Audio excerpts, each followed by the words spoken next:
Բարև ձեզ սիրելիներ, դուք դիտում եք Ֆրաու Լալայանի YouTube-յան ալիքը։ Այստեղ ես պատմում եմ Գերմանիայի մասին։ Շնորհակալություն եմ հայտնում ձեր դիտումների, արձագանքների եւ առհասարակ ձեր մեկնաբանությունների համար։ Շարունակեք այդպես, բաժանորդագրվեք, որպեսզի չմոռանաք եւ բաց չթողնեք իմ նոր վիդեոները։ Եվ այսպես, այսօր ես որոշել եմ խոսել աշխատանքային պայմանների, պայմանագրի եւ առհասարակ թեման այսպես եմ անվանել աշխատանքը Գերմանիայում։ Եվ որպես նախերգանք անպայման կուզենամ անդրադառնալ սև աշխատանքին, որը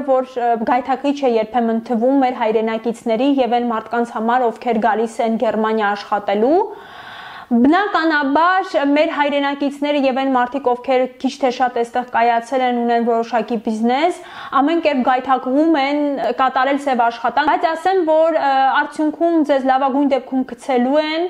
ասեմ, որ աշխատելու եք շատ, ստանալու եք քիչ, շաբաթ-կիրակի օրվա համար ձեզ չեն տալու ոչ մի լրացուցիչ գումար, խոսքը նաեւ տոնորերի մասին է։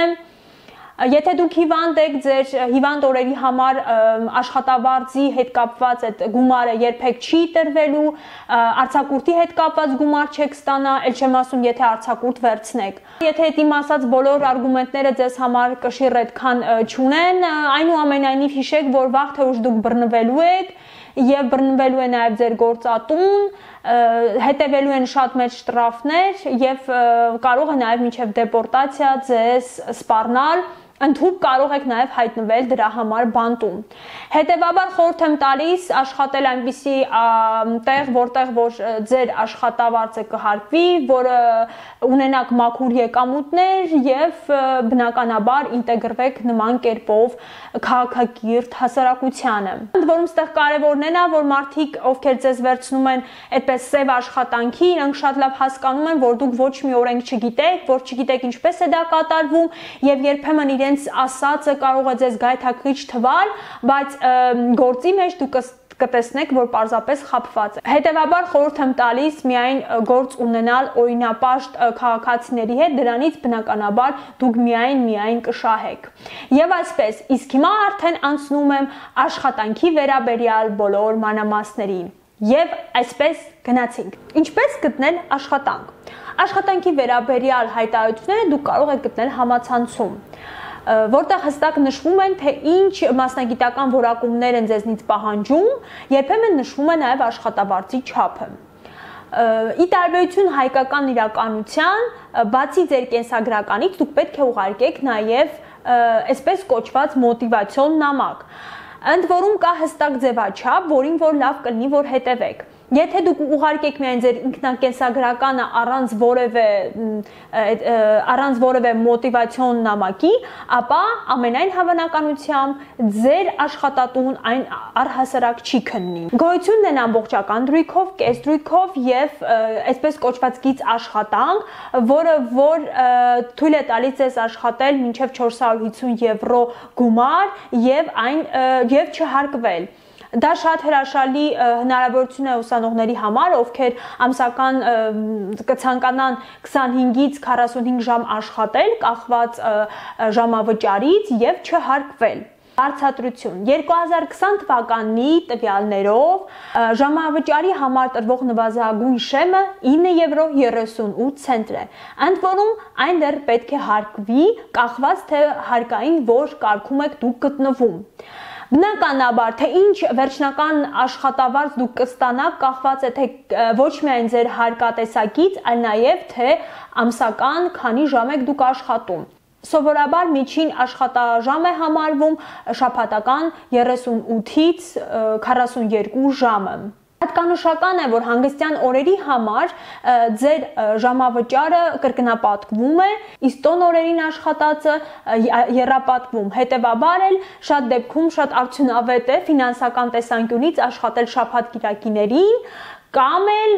առհասարակ տոն օրերին, եթե բնականաբար ձեր աշխատանքային գործունեությունը դա թույլ է տալիս։ Կուզենամ նաև խոսել աշխատանքային թույլտվության մասին, եթե դուք միգրանտ եք եւ 4 տարուց պակաս ինչ գտնվում է Գերմանիայում, ապա աշխատանքի անցնելու համար ձեզ անհրաժեշտ է աշխատանքային թույլտվություն, որը տալիս է տվյալ միգրացիոն ծառայությունը հենց այն աշխատանքի համար, որի համար դիմում եք։ Ընդ որում պետք է գից ներկայացնեք նաև աշխատանքային պայմանագիր։ Այս գործընթացը տևում է մոտ 3 շաբաթ, սովորաբար եթե դուք չունեք որևէ այսպես հանցավոր անցյալ եւ ոստիկանության ուշադրության կենտրոնում չեք գտնվել, ապա ամենայն հավանականությամբ դուք կստանաք այլ թույլտվությունը։ Աշխատանքային պայմանագիր։ Սովորաբար նոր աշխատողների հետ կնքվում է 6 ամիս աշխատանքային պայմանագիր, որոնցից 3 ամիսը համարվում է փորձաշրջան։ Այդ ընթացքում ձեր գործատուն կարող է ձեզ ազատել աշխատանքից առանց որևէ հիմք նշելով։ Իսկ աշխատանքային պայմանագիրը առհասարակ իրենից ներկայացնում է մի հաստ թղթապանակ, որտեղ հստակ նշվում են ձեր իրավունքները, ձեր պարտականությունները եւ բոլոր այն մանրամասները, որոնք որ կարող են ձեզ հետաքրքրել եւ կարող են առաջանալ աշխատանքային գործունեության ընթացքում։ Բնականաբար նշվում են նաեւ այն հիմքերը, որոնցով դուք հետագայում տեսականորեն կարող եք ազատվել աշխատանքից։ Պայմանագիրը լրանալուն պես ձեր գործատուն կարող է նորից կնքել պայմանագիր կամ կրկին 6 ամիս կամ 1 տարի ժամկետով։ Հիշեցնեմ, որ օրենքով ձեր աշխատատուն կարող է մինչև 2 տարի այսպես ձգել երկարացնել ձեր պայմանագիրը, սակայն 2 տարի անց նա պարտավոր է կամ առհասարակ ձեր հետ որևէ պայմանագիր չկնքել,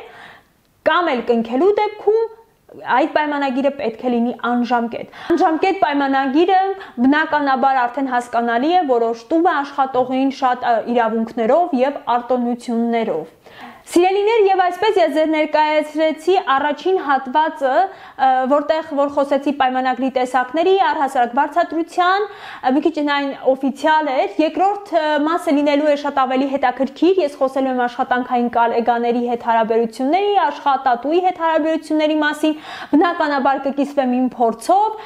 կպատմեմ հետաքրքիր մանրամասներ, այնպիսի բաներ, որ հայկական իրականության մեջ կարծում եմ բավականին անհամատեղելի են, եւ սպասենք երկրորդ մասի, այն դուրս կգա շատ շուտով, ես արդեն պատրաստել եմ եւ մինչև նոր վիդեո։